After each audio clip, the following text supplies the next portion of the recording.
Génesis 28 del 10 al 19a. Mientras tanto, Jacob salió de Berseba y viajó hacia Aram. A la caída del sol llegó a un buen lugar para acampar y se quedó allí a pasar la noche. Jacob encontró una piedra donde reposar su cabeza y se acostó a dormir. Mientras dormía, soñó con una escalera que se extendía desde la tierra hasta el cielo y vio a los ángeles de Dios que subían y bajaban por ella. En la parte superior de la escalera estaba el Señor, quien le dijo: Yo soy el Señor, Dios de tu abuelo Abraham y Dios de tu padre Isaac. La tierra en la que estás acostado te pertenece. Te la entrego a ti y a tu descendencia. Tus descendientes serán tan numerosos como el polvo de la tierra. Se esparcirán en todas las direcciones, hacia el oriente y el occidente, hacia el norte y el sur. Y todas las familias de la tierra serán bendecidas por medio de ti y de tu descendencia. Además, yo estoy contigo y te protegeré donde quiera que vayas. Llegará el día en que te traeré de regreso a esta tierra. No te dejaré hasta que haya terminado de darte todo lo que te he prometido. Entonces Jacob se despertó del sueño y dijo: Ciertamente el Señor está en este lugar, y yo me di cuenta. Pero también tuvo temor y dijo: ¿Qué tan temible es este lugar? No es ni más ni menos que la casa de Dios, la puerta misma del cielo. A la mañana siguiente, Jacob despertó muy temprano y erigió una columna conmemorativa, la piedra en la que había reposado la cabeza, y después derramó aceite de oliva sobre ella, y llamó a aquel lugar Betel, que significa casa de Dios. Es palabra de Dios.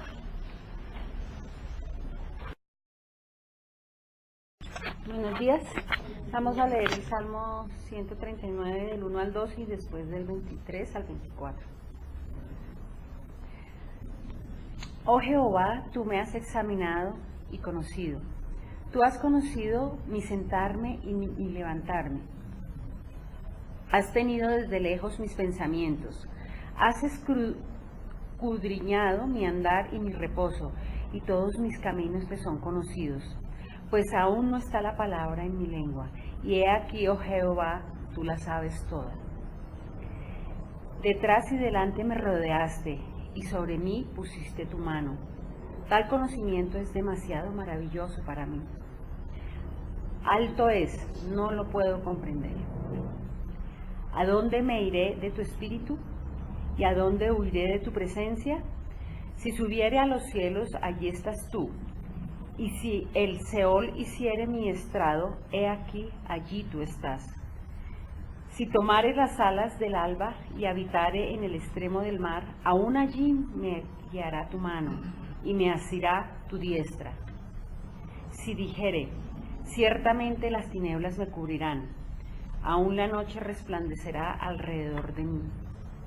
Aún las tinieblas no encubren de ti, y la noche resplandece como el día, lo mismo que te son las tinieblas que la luz.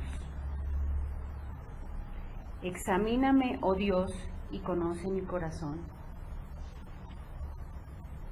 Pruébame y conoce mis pensamientos, y ve si hay en mi camino de perversidad, y guíame en el camino eterno. Es palabra de Dios.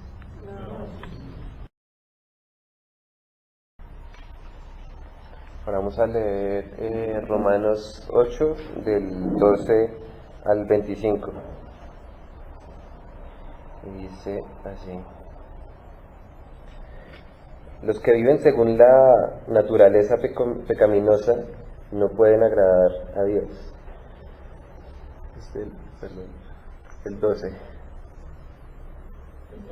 Sí, qué pena. Por tanto, hermanos, tenemos una obligación, pero no es la de vivir conforme a la naturaleza pecaminosa, porque si ustedes viven conforme a ella, morirán. Pero si por medio del Espíritu dan muerte a los malos hábitos del cuerpo, vivirán. Porque todos los que son guiados por el Espíritu de Dios son hijos de Dios. Y ustedes no recibieron un espíritu que de nuevo los esclavice al miedo, sino el Espíritu que los adopta como hijos, y les permite clamar Abba, Padre. El Espíritu mismo les asegura le asegura a nuestro espíritu que somos hijos de Dios, y si somos hijos, somos herederos, herederos de Dios y coherederos con Cristo, pues si ahora sufrimos con Él, también tendremos parte con Él en su gloria.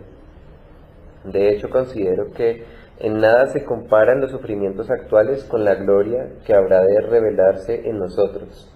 La creación aguarda con ansiedad la revelación de los hijos de Dios, porque fue sometida a la frustración.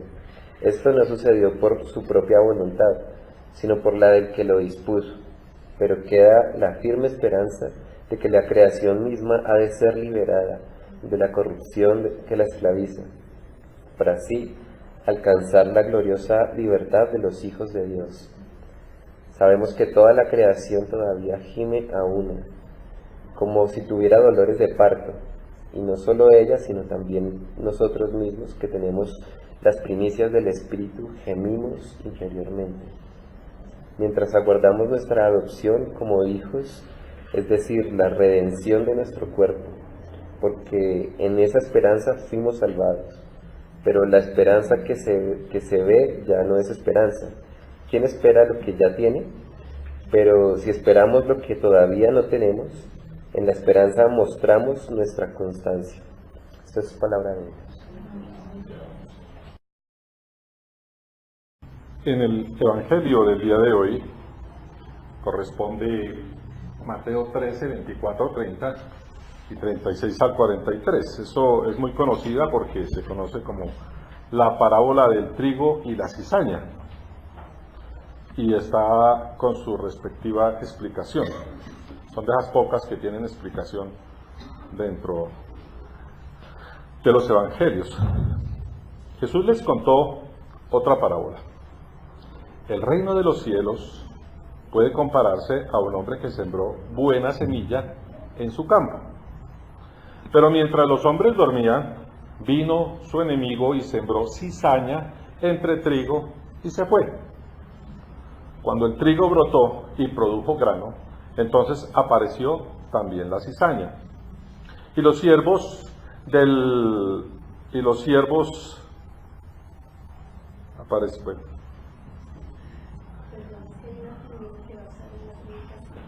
Cuando el trigo brotó y produjo grano, entonces apareció también la cizaña. Y los siervos del dueño fueron y le dijeron: Señor, ¿no sembró usted una buena semilla en el campo? ¿Cómo pues tiene cizaña? Él les dijo: un enemigo ha hecho esto. Y los siervos le dijeron: ¿quiere usted que vayamos y la cortemos y la recojamos? Pero él les dijo: no sea que al recoger la cizaña arranquen el trigo junto con ella. Dejen que ambos crezcan juntos hasta la cosecha. Y al tiempo de la cosecha diré a los segadores: recojan primero la cizaña, átenla en manojos para quemarla, pero el trigo recójanlo en mi granero. Y acá viene la explicación. Entonces Jesús dejó a la multitud y entró a la casa, y se acercaron sus discípulos diciendo: explícanos la parábola del trigo y la cizaña. Jesús les respondió: el que siembra la buena semilla es el Hijo del Hombre, y el campo es el mundo. La buena semilla son los hijos del reino, y la cizaña son los hijos del maligno. El enemigo que la sembró es el diablo, la siega es el fin del mundo, y los segadores son los ángeles.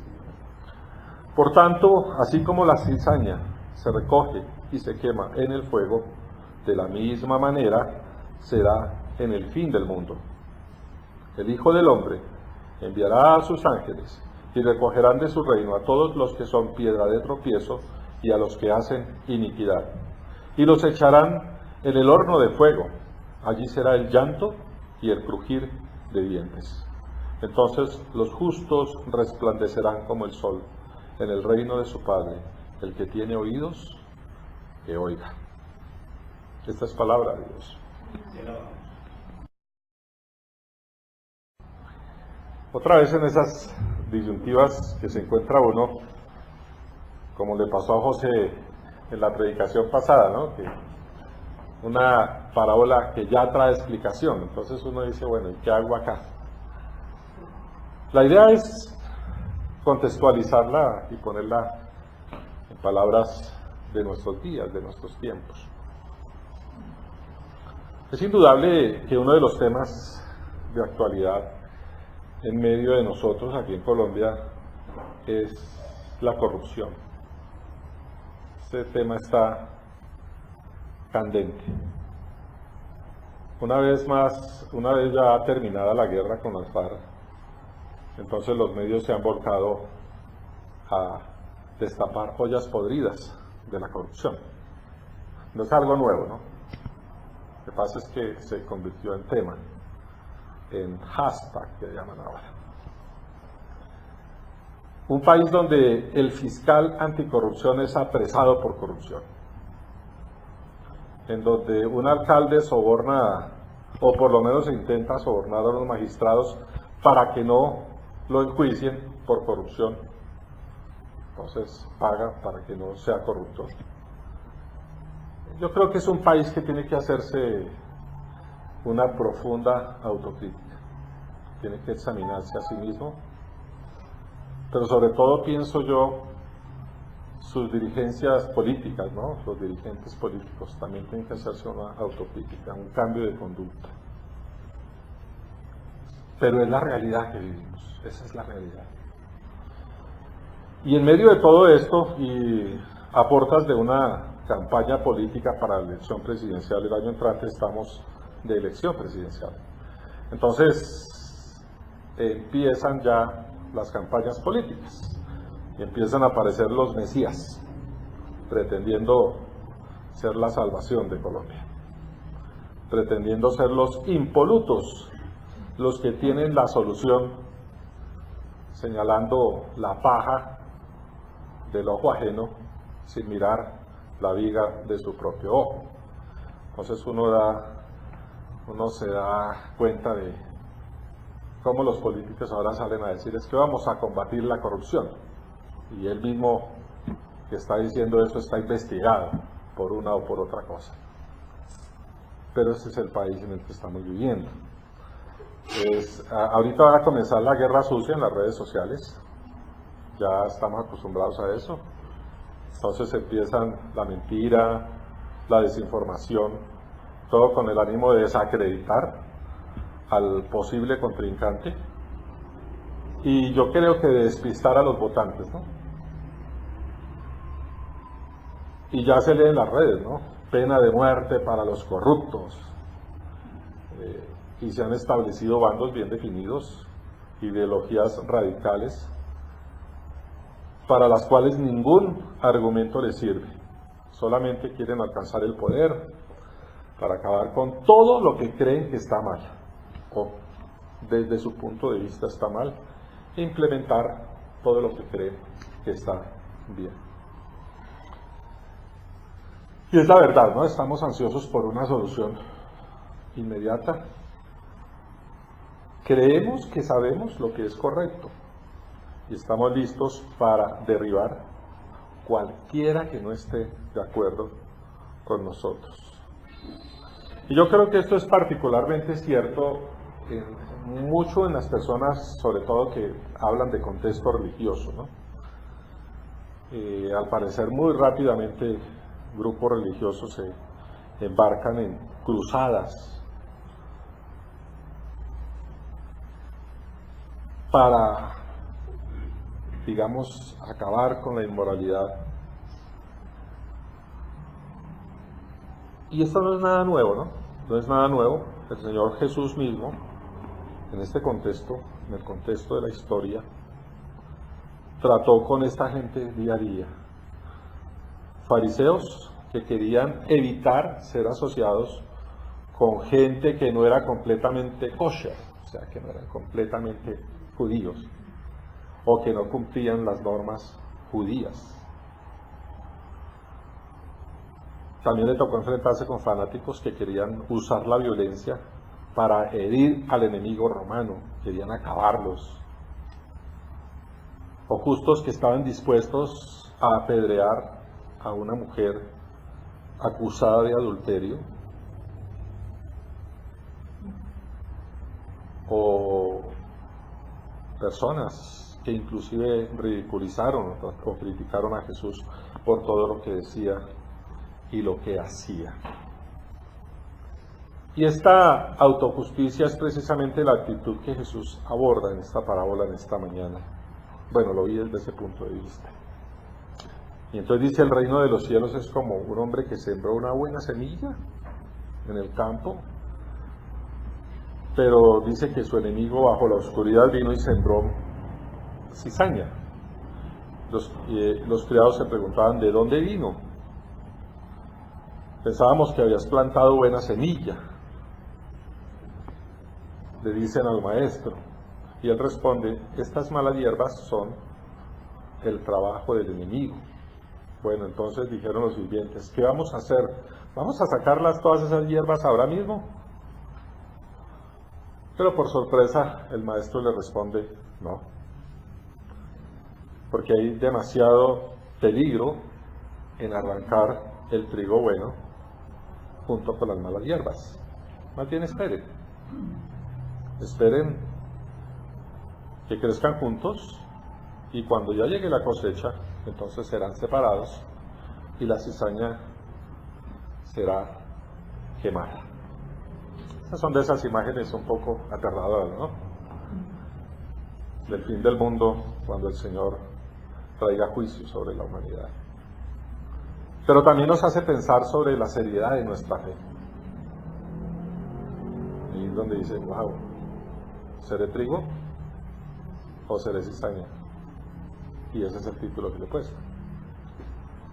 ¿Trigo o cizaña?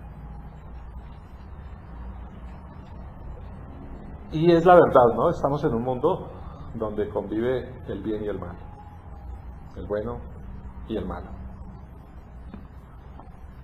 Ninguno de nosotros quiere ser mala hierba o ser cizaña.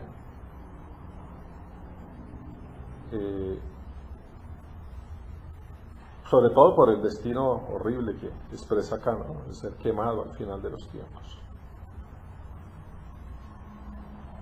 Y es debido a esto que nosotros debemos considerar realmente cómo está nuestra fe, cómo está nuestra relación con el Señor.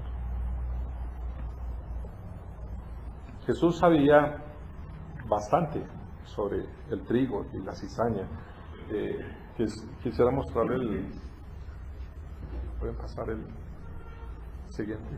Ahí, ¿no? ¿Dónde está la figura? Eso, ahí.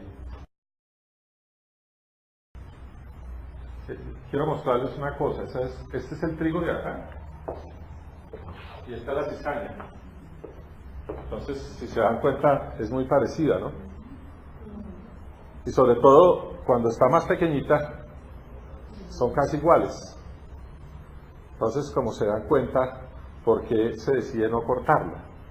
Porque fácilmente se puede llevar el trigo y en vez de llevarse la cizaña. Pero sucede que esa cizaña, además, esa es la palabra original que aparece en el griego en la traducción, en la traducción griega. Ahí, esa cizaña tiene un problema y es que es venenosa. Es venenosa, entonces parece ser que muchos agricultores primíparos llegaban y las mezclaban y cuando las molían quedaba amarga la harina, pero además era una harina venenosa. Dice que no era buena ni para el ser humano ni para los ganados, pero los pajaritos sí la comían. Los pajaritos sí tenían la capacidad de alimentarse de esa cizaña. Entonces ya empiezan a entender por qué les dicen, no las corten, espere, porque hay un peligro, ¿no? Ahí hay un peligro que puede llevarse el trigo bueno.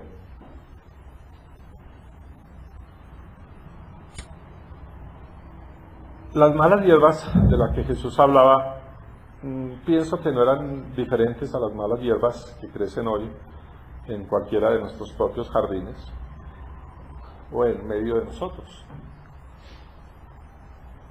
Una de las preguntas que siempre se hace, oiga, ¿y por qué existe la maldad o por qué existen los malos, no? Suponiéndose que yo soy bueno. Porque generalmente cuando uno hace esa pregunta está poniéndose del lado del bueno.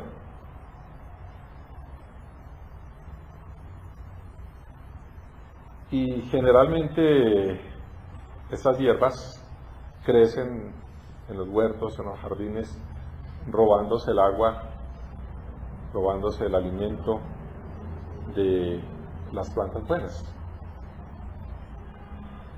Y una de las cosas que debemos entender nosotros es que el mal existe, que hay individuos, instituciones, establecimientos que nos alimentan de forma buena para que podamos llegar a ser trigo. Pero también hay individuos, instituciones, establecimientos que nos drenan la vida, en este caso, y que también pueden hacer que nos convirtamos en malas hierbas. Entonces ahí vi como 3 punticos ahí que vamos a tratarlos. El primer puntito que vi es la clasificación. La clasificación. Nosotros como humanos tenemos la inclinación de ordenar, de categorizar la gente. Así como los criados de la historia de Jesús, los que estaban ayudando ahí en la cosecha, querían encontrar y recoger las malas hierbas, arrancarlas y dejar solamente lo bueno. En sentido figurado, yo creo que la humanidad siempre ha estado dispuesta a hacer eso, ¿no? A categorizar: usted es mala hierba, usted es buena hierba, usted es mala hierba, usted es buena hierba. Y de hecho nuestra inclinación humana a clasificarnos recíprocamente es lo que se ve en este centro, lo que yo vi en medio de esa parábola. ¿Cuántas veces nosotros mismos hemos catalogado al otro porque pensamos que es mala hierba, desde nuestro punto de vista?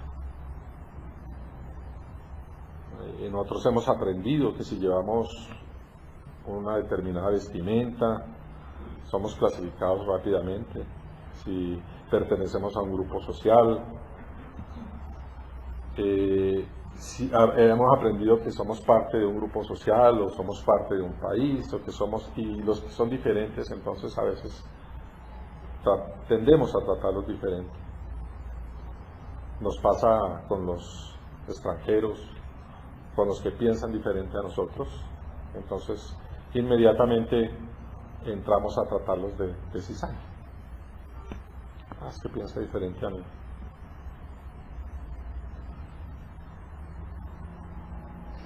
Y lo interesante es que muchas veces nosotros mismos también somos catalogados de cizaña por aquellos que piensan diferente a nosotros, pero que se creen que son mejores, porque son trigo bueno, y nos categorizan como cizaña. O sea que nosotros somos la cizaña de otras personas.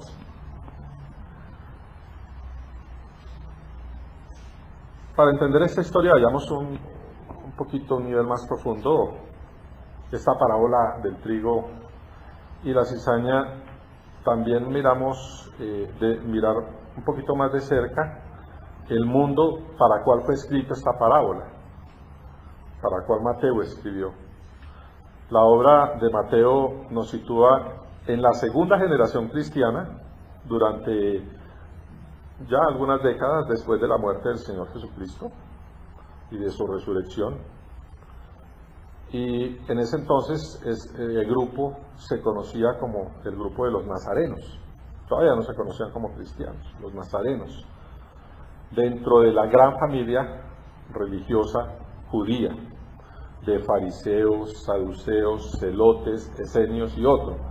¿Qué quiere decir? Que eran judíos que se habían convertido al cristianismo. Y es en este contexto, y todos ellos convivían, se reunían en la sinagoga, y cada uno daba sus enseñanzas desde su punto de vista. Pero ¿qué pasó? No faltaron los brotes de persecución, y ya digamos que en cierto punto hubo una pequeña tolerancia Pero ya en el año 70, que ocurrió la guerra contra los romanos, el templo fue destruido y entonces ahí sí que se entró en una crisis, digamos, espiritual de unificación, y este nuevo grupo que había surgido de cristianos, de nazarenos, entonces fue expulsado de las sinagogas. Eso se debió a un sínodo que se hizo más o menos ahí después de eso. Entonces fueron excluidos los judíos, ¿no? Eso más o menos estamos hablando en el año 85 y 90 que fue escrito este libro. Entonces estas comunidades cristianas a las cuales va dirigido este libro empezaron a crecer solitos, a adquirir su propia identidad, pero ellos tenían que entender quiénes eran en el contexto del reino de los cielos. Por eso él habla tanto del reino de los cielos. Hablan del Señor, ¿cierto? Como ese Mesías que había sido predicho durante mucho tiempo, el Señor Jesucristo. Y aquí hay palabras un poco duras de Mateo, puede decirse, contra todos esos judíos que rechazaron el Evangelio y empezaron a rechazar claramente a los, en ese entonces, cristianos, o nazarenos, como les llamaban en ese entonces, no les llamaban cristianos. Y esta parábola refleja eso, ¿no? Esa tensión que había entre esos judíos de todas las otras confesiones y esos nuevos judío-cristianos que eran los nazarenos que se estaban formando,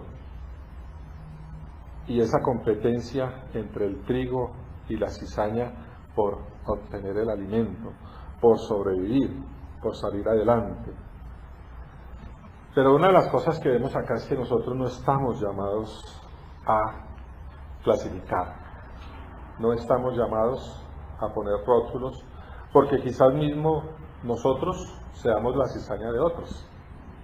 Así que si nosotros clasificamos a uno de cizaña, nosotros también nos están clasificando a nosotros de cizaña. Y una de las cosas interesantes que se da aquí es que solo el Espíritu Santo de Dios tiene la capacidad de examinar los corazones y saber todo acerca del ser humano, como dice el salmista del día de hoy, ¿cierto? Dice: examíname, oh Dios, y conoce mi corazón, ¿sí? Y ve si hay en mí camino de perversidad. Solamente el Señor tiene esa capacidad. Hay una realidad, y es que el trigo y la cizaña conviven y sobreviven. El bien y el mal viven uno al lado del otro. Aunque el anhelo nuestro, de nuestro corazón, es que haya un mundo en paz, de que no haya maldad, de que todos seamos buenos, es inevitable, porque uno de los temas importantes que aquí trata es el corazón humano y la libre escogencia. El Señor no nos hizo a nosotros robot, ni nos programó, sino nos dio libertad de escoger, y esa libertad está entre escoger el bien y el mal. Entonces, si estamos en un campo donde hay cizaña y hay trigo, bien tenemos la libertad de ser cizaña o de ser trigo. Todo eso está dentro de nosotros. Entonces, la clasificación no nos corresponde a nosotros, le corresponde al Señor. Al final de los tiempos, Él decide quién es cizaña y quién es trigo, quién dio fruto o quién no dio fruto, o dio fruto amargo, dio fruto venenoso. Hay otra parte que es la solución de los siervos. Entonces dice: fuimos creados para vivir en comunidad, pero nuestra tendencia a veces es la de destruirnos. Uno dice, en vez de vivir en comunidad para ayudarnos. Uno va en la historia del hombre es vivir en comunidad para destruirse, ¿no? Entonces esa comunidad ya no me gusta y acabemos con ella, invadámosla, es diferente a nosotros. Y siempre ha habido esa tendencia de querer sacar, arrancar, desarraigar las que consideramos malas hierbas. Y eso es lo que podemos llamar aquí la solución de los criados, ¿no? Acabemos esto de raíz. Pero para eso tendría que haber una clasificación previa. Entrar y deshacernos del mal por nuestra propia cuenta. Yo creo que los siervos estaban felices, ¿no? Yo me ofrezco, yo quito eso y lo echamos de una vez, la quemamos y ya arreglamos esto. Y es que así somos nosotros, ¿no? Siempre tenemos esa tendencia. Y una de las cosas que yo veo de la humanidad, siempre le ha encantado la cacería de brujas, que se llama, ¿no? La cacería de brujas. Esa es una expresión que surge por allá desde la época de la Inquisición y se usó, ¿no? Para deshacerse de muchos seguidores o personas que no se sometían a la autoridad de la Iglesia en ese entonces. El uso de hoy en día de esa expresión se refiere a una persecución infundada e injusta de la que simplemente no se puede salir bien librado y que de alguna manera genera una histeria colectiva. A eso se refiere esa cacería de brujas. Se usó mucho en la política, ¿no?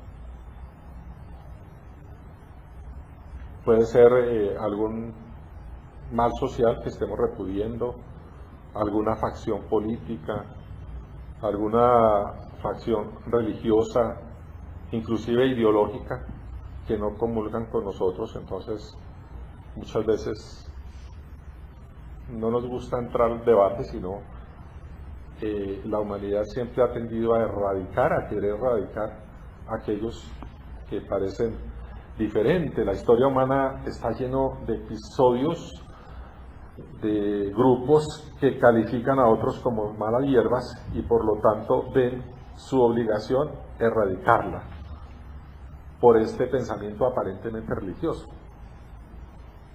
Entonces, infames genocidios de la humanidad han sido respaldados muchas veces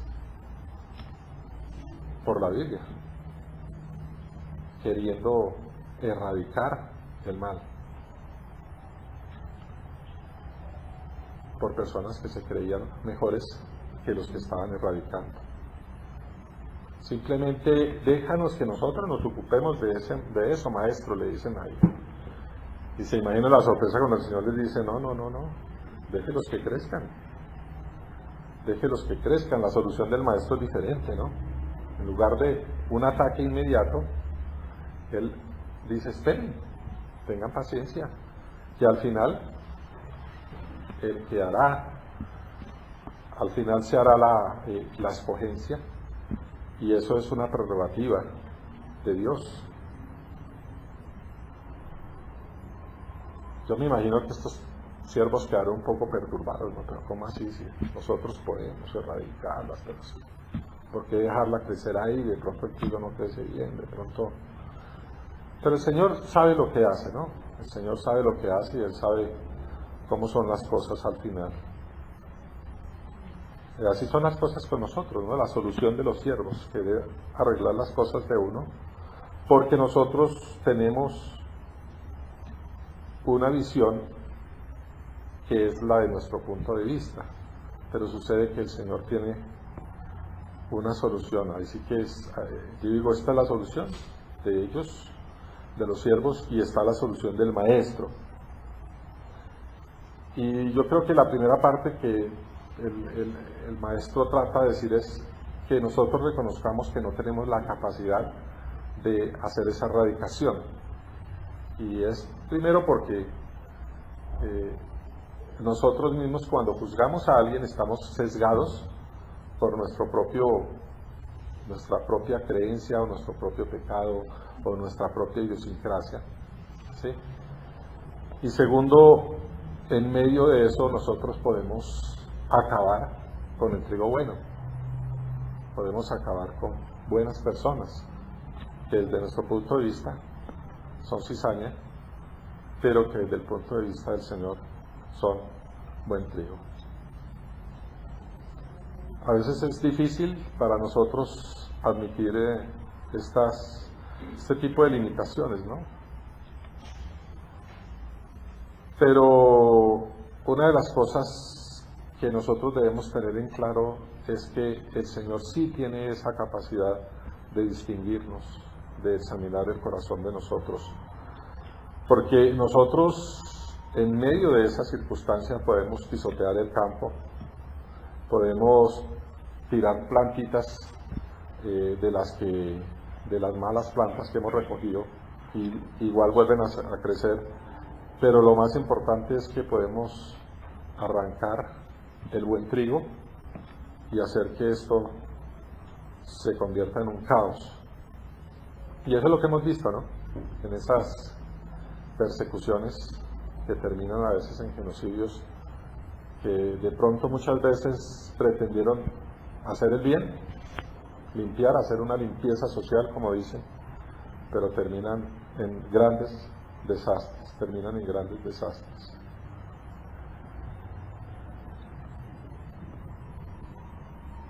Otra cosa que nos dice la solución del maestro es la paciencia, no ser pacientes. La parábola también sugiere que la perspectiva del tiempo del Señor es diferente a la perspectiva del tiempo que tenemos nosotros, o los criados. Porque los criados piensan que apenas crezca la hierba toca erradicarle, y el Señor piensa, no, dejémoslo hasta el final de los tiempos. Por eso nos pide que tengamos paciencia. Ahora, esto no significa que a los siervos se les llame a ignorar el mal que está existiendo, o a los que estamos creciendo en medio de la cizaña, debemos ser conscientes de que estamos creciendo en medio de un mundo donde existe el mal y donde existen personas malas, personas que definitivamente no quieren tener nada con Dios o que quieren hacernos mal. Y eso es una realidad a la cual nosotros debemos enfrentarnos.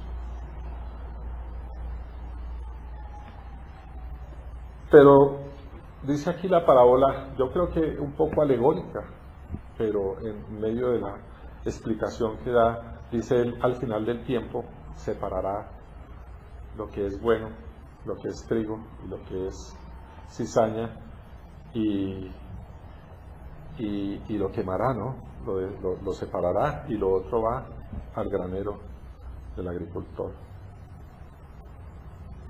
Aunque no aparece aquí en la parábola la palabra, sí nos dice que nosotros podemos tener la oportunidad de que si somos cizaña, volvernos trigo, dar buen fruto. Una de las lecturas, específicamente la de Romanos, dice: por lo tanto, amados hermanos, no están obligados a hacer lo que su naturaleza pecaminosa los incita a hacer. Pues si viven obedeciéndola, morirán. Pero si mediante el poder del Espíritu Santo hacen morir las acciones de la naturaleza pecaminosa, vivirán. Pues todos los que son guiados por el Espíritu de Dios son hijos de Dios. Hay opciones.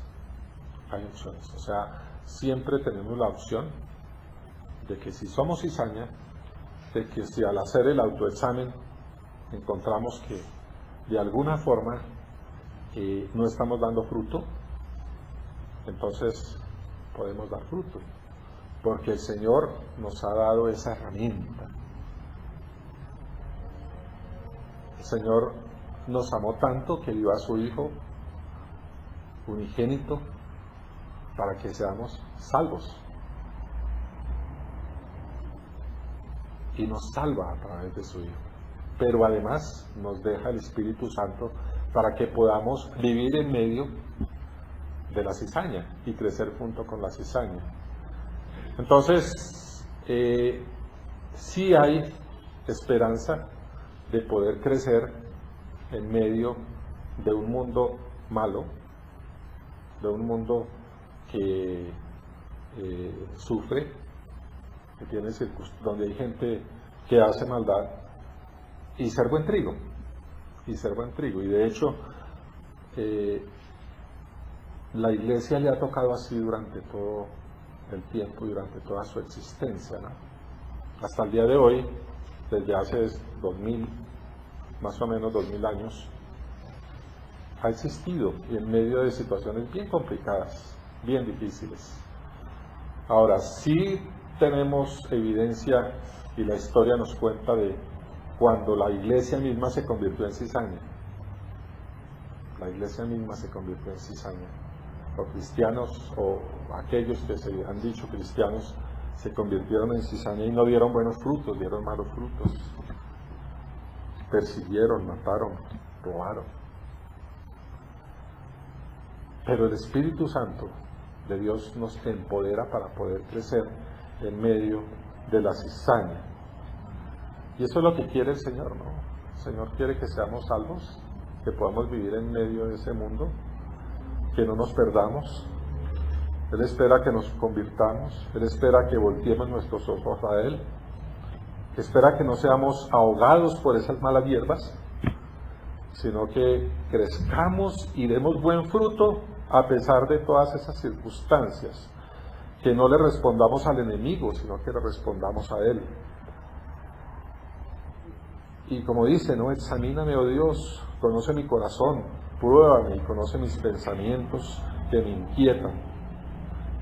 Yo pienso que en este caso, el mensaje para nosotros es que el juicio no debe provenir de nosotros. O sea, nosotros no estamos llamados a enjuiciar a las otras personas, o a catalogarlas, o a decir, tú eres buena hierba, tú eres mala hierba, ¿cierto? Porque nosotros mismos somos sujetos de juicio. Nosotros mismos somos sujetos de juicio. Solamente el Señor debe emitir juicio, porque solo Él tiene la capacidad de amar infinitamente. Solo Él tiene la capacidad de perdonar lo imperdonable. Solo Él tiene la capacidad de la salvación por medio de nuestro Señor Jesucristo. Pero ojo, solamente Él tiene la capacidad de hacer justicia y separar la cizaña del trigo al final de los tiempos. Él es el único que tiene esa prerrogativa. Yo pienso que para la comunidad de Mateo, a la que fue escrita esta parábola, tuvo que ser muy significativa, ya que ahora podrían verse como una comunidad del reino de Dios, con una agenda de crecimiento propia, sin estar importándole la de los demás, sin estar importándole los ataques que reciban, o sin estar importándole la persecución de la cual estaban viviendo, de las otras facciones judías, que inclusive los declararon a ellos herejes, ¿no? Los judíos los habían declarado a esos nazarenos o nuevos cristianos como herejes. Así que, si se dan cuenta, ellos fueron la mala hierba de esos judíos. Pero para ellos ahora era muy importante porque sabían que Dios estaba con ellos y que su Espíritu estaba con ellos y que ya ellos no tenían que hacer justicia por mano propia, sino que la justicia la haría el Señor al final de los tiempos. Y para nosotros hoy día es la certeza de que aunque vivimos en medio de situaciones difíciles, en medio de cizaña, en un país donde convivimos con medio de la corrupción, en medio de la violencia, tenemos esperanza de poder vivir bien, de poder tener una buena vida, si nosotros nos dejamos guiar por el Espíritu Santo de Dios.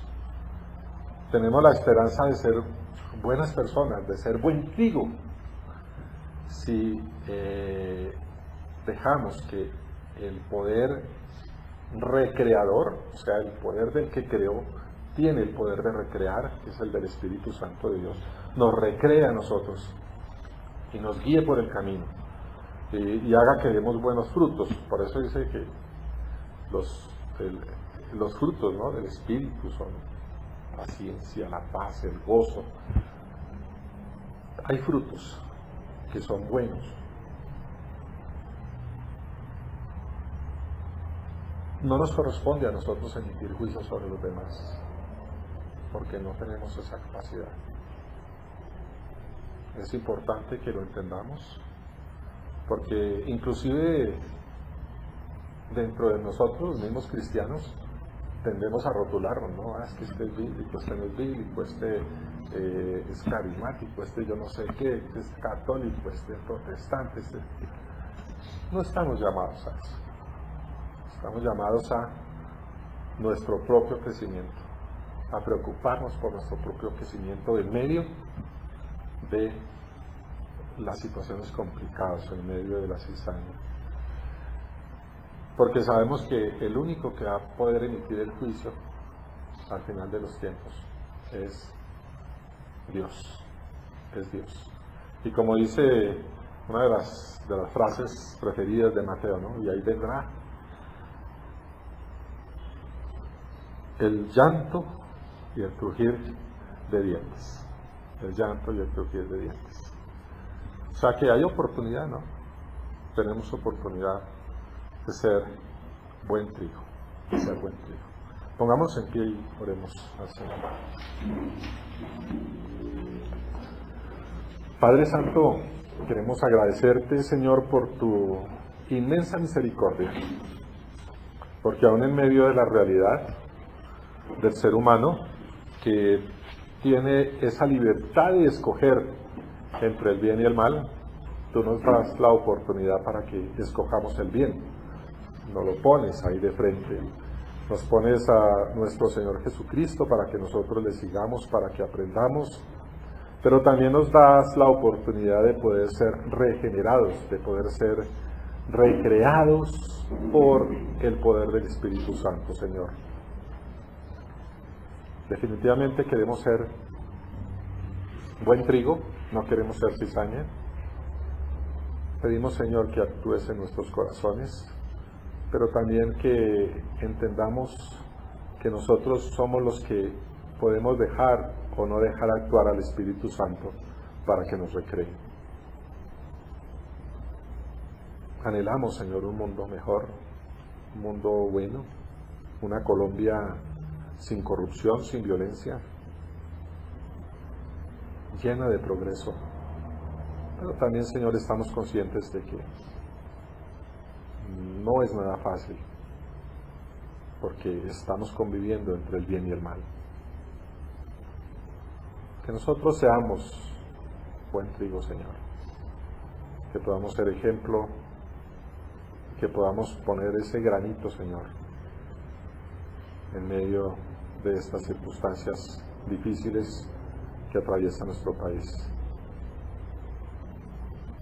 Guárdanos, Señor, de ser cizaña, de nuestra propia maldad, del lado perverso de nuestro corazón, y guíanos, Señor.